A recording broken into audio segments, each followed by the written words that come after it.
I wanted to make another video about the topic of woke stuff in games and woke stuff in general, and kind of respond to something someone had asked in one of my last videos. They said, "What is woke to you?" And I believe that that person was trying to convey a certain degree of an insult because they don't like the idea of somebody ranting against the perception of woke stuff in games. But I thought that is an interesting question to ask. Like, what defines woke, right? It's a word we hear a lot, and we have this idea that we know what it is, and it does mean something different to every person, but it merits answering the question, what defines woke? And that brings me to the Occam's razor analogy, that the simplest explanation is most likely to be correct. So let's say that you're in a car, there's 4 people in the car, and a couple people suddenly smell something, and somebody says, who farted? And you have one person who's really indignant, and they're like, well, I certainly didn't. I don't smell anything.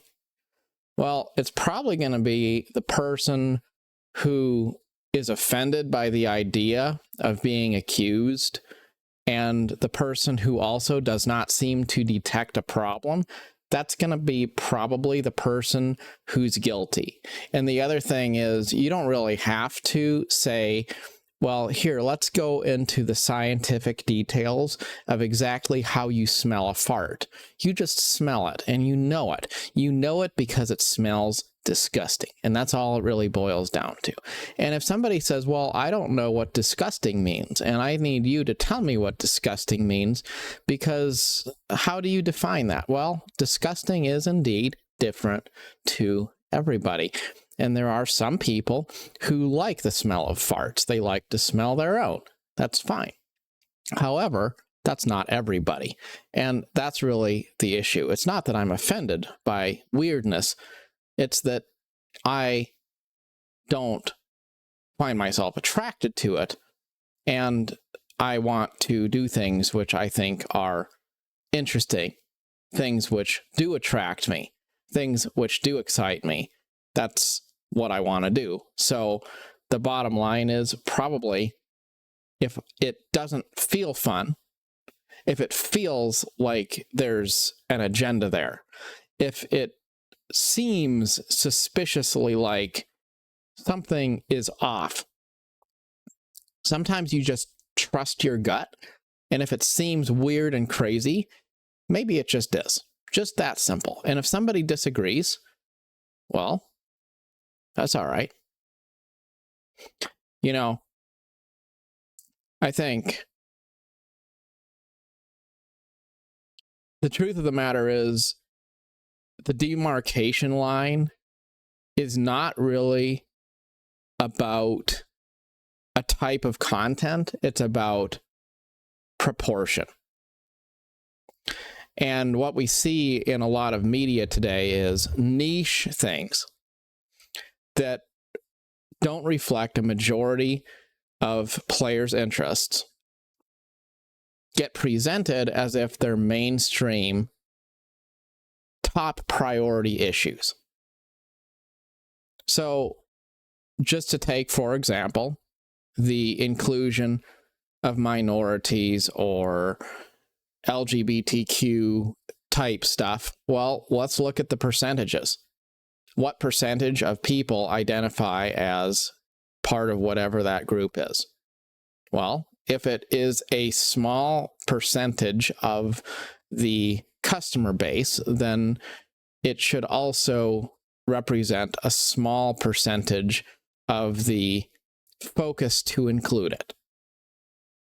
Just like it doesn't make a lot of sense to make a game where all of the characters look Asian if your target audience is American, because most people in the United States aren't Asian people.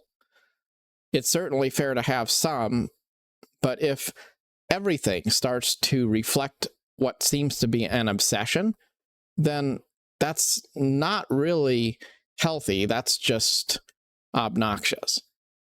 But by the same measure, if you went to Asia, you could certainly have a game that makes most of its characters look and resemble the type of people who are in that society and community, because people like things which are familiar, which reflect their cultural values, which reflect the things that they identify as. And the real problem, the problem with our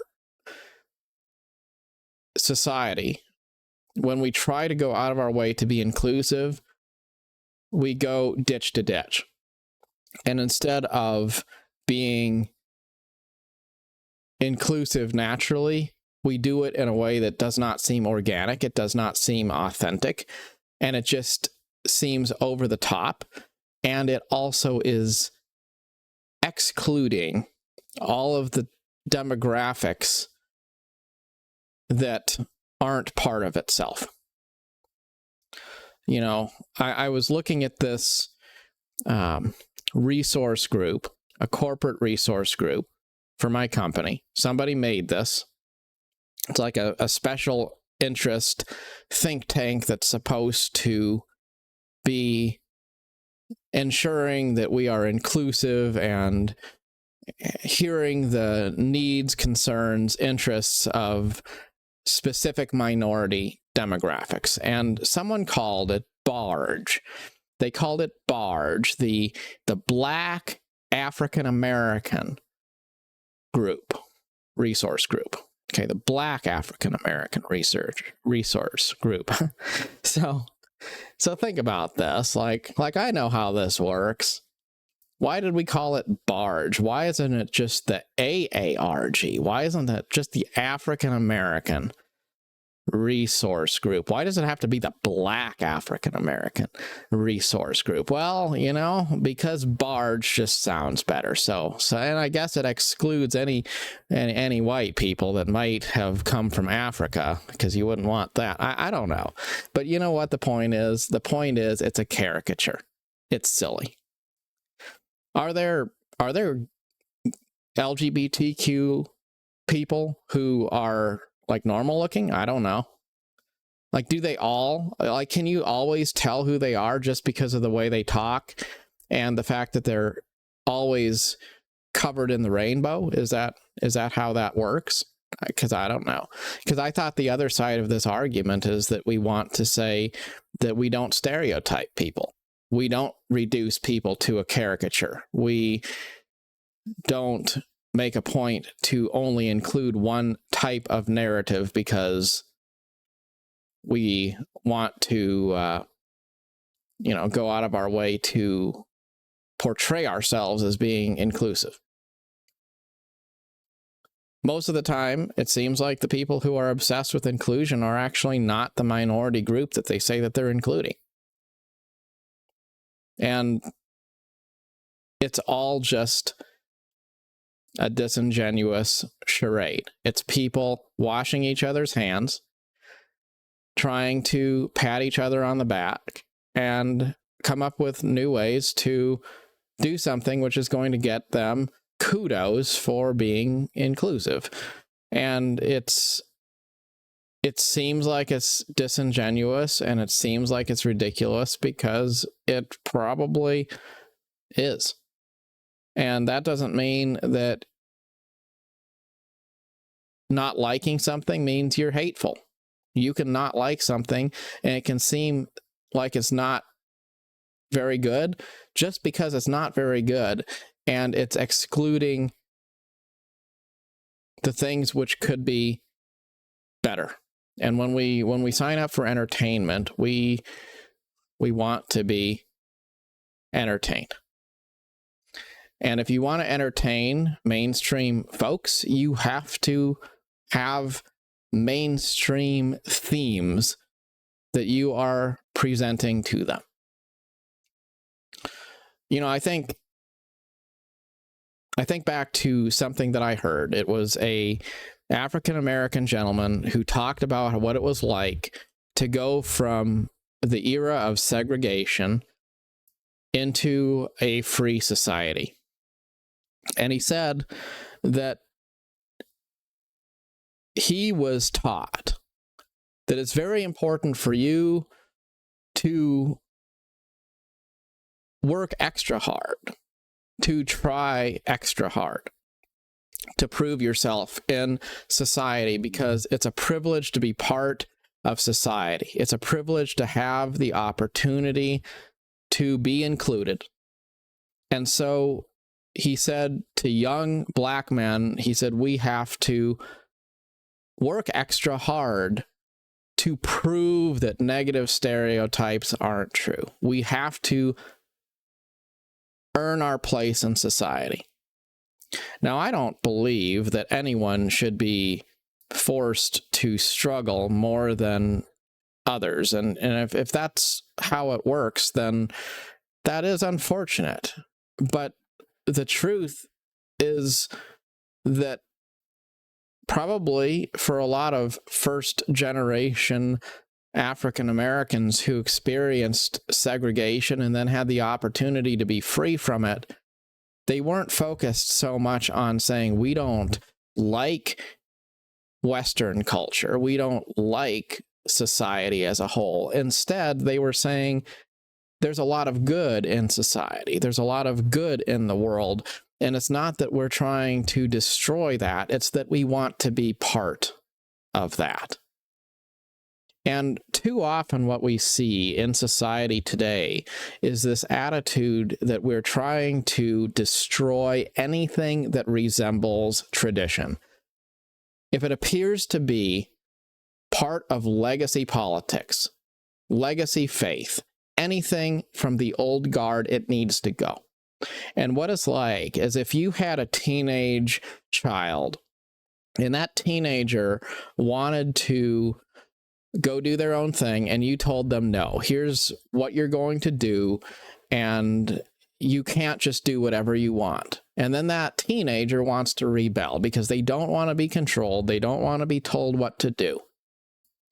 And then somebody comes from the outside, and maybe that's a cruel person, maybe it's an evil person, but that person is not you.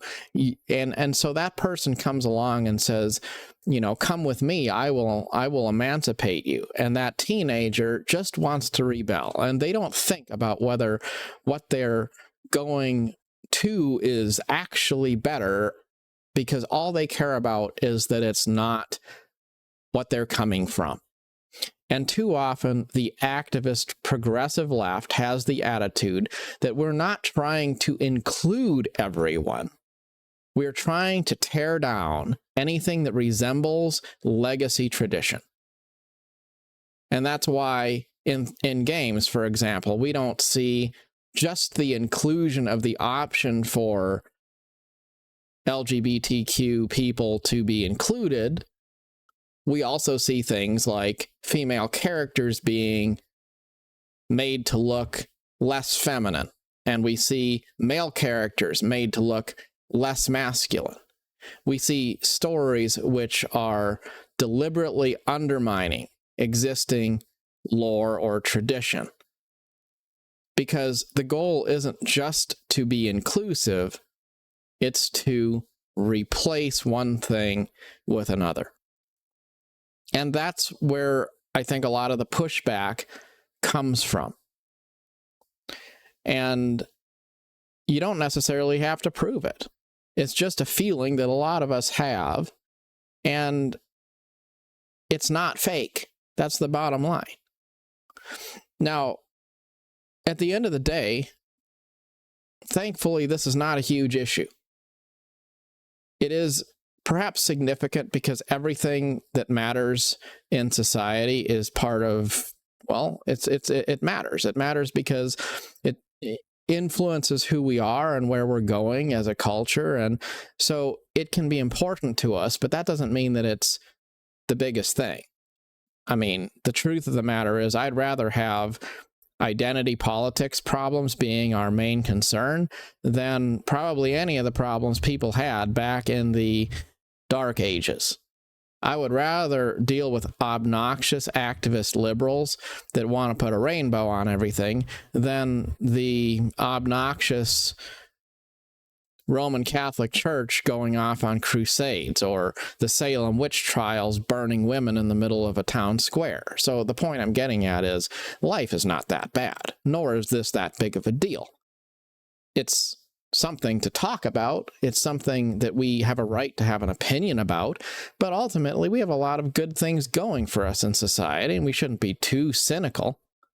It's just the fact that we have a lot going well for us doesn't mean that we can't be too full of ourselves. It doesn't mean that there can't be things that are ridiculous going on too, and this is such a ridiculous thing going on. And a lot of it is driven by the fact that investors and major corporations and all of these people who have a certain degree of pull and money, they sort of network together. They come to terms with what they think is the correct way to invest in direction, and then they, whether they intend to or not, act in lockstep with each other. And that's a problem when you have major corporations, major studios, major groups of people that have an enormous amount of leverage to influence and manipulate the culture of what should be their customers. And that leads me to the point of, well, we vote with our dollars. And the truth is, there's so many titles out there that you can choose from. Things to watch, things to play, things to do. We don't have to spend our time giving credence to things which are stupid or offensive or trying to undermine the mainstream to glorify a niche. And there's going to be the people who say, well, you just shouldn't, if you don't like it, you shouldn't play it. If you have something critical to say, then just get out of the game. And to those people, my thoughts are simply, of course, that sounds like a very good idea. Enjoy the woke stuff for yourselves. Let the woke people enjoy their woke stuff. Because there's plenty of things that aren't. And yes, it is a spectrum. There's plenty of things which are somewhere in the middle, and maybe they have some elements which you could criticize, but overall, they feel good, they feel fun, they feel enjoyable, and that's fine. I think somebody mentioned Star Trek as a great example of this.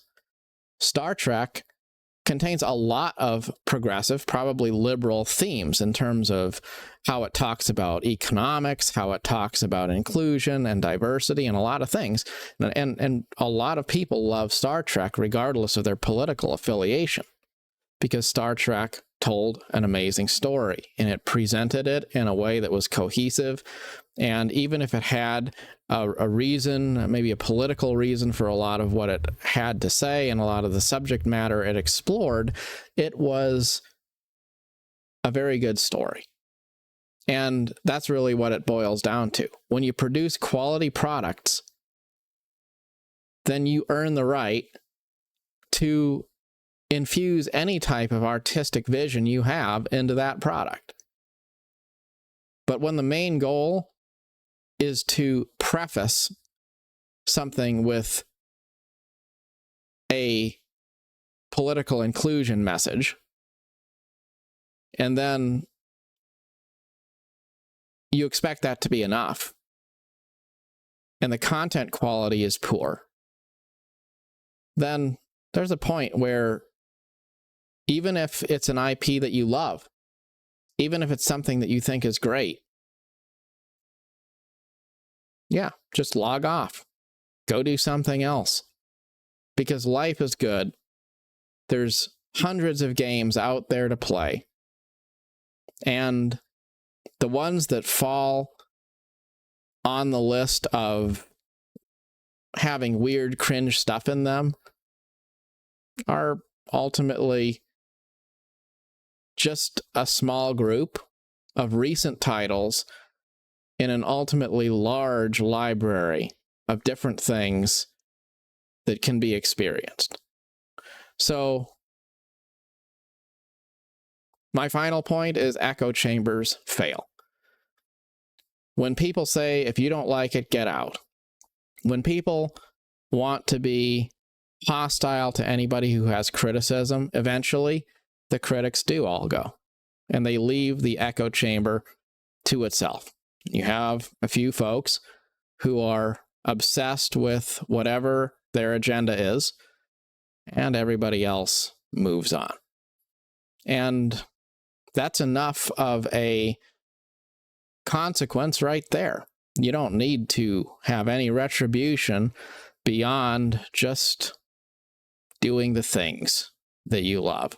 When you're spending your dollars, spend your dollars on things which feel good, which look good, which inspire you, and which make you want to log on and play. As always, I love to hear the comments. I love to see the feedback. And thanks so much for watching.